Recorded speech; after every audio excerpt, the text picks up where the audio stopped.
ఏమండి, కొంతమంది తా మెచ్చిందే రంభ, తా వలచిందే ఏ, వరల్డ్ బ్యూటీ అని ఫీల్ అయిపోతారు. ఓకే, మీ ఫీలింగ్స్ మీవి.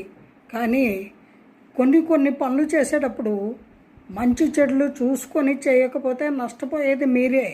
అందుకోసమే మన పెద్దవాళ్ళు మంచి చెడు మనకి చెప్పి వెళ్ళారు.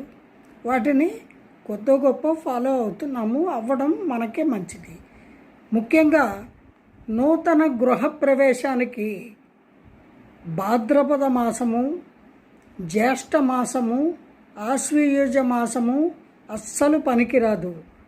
ఆ మాసాల్లో కనుక నూతన గృహప్రవేశం చేసిన లేదా నూతన గృహానికి ఆరంభము అంటే ఇల్లు కట్టడానికి భూమి పూజలు లాంటివి చేసిన కలహాలు, అలాగే ఆ ఇల్లు మీకు దక్కకపోవడము, మరి ముఖ్యంగా మృత్యువు సంభవించేటువంటి ఆస్కారము చాలా వరకు ఉంటుంది. తస్మాత్ జాగ్రత్త.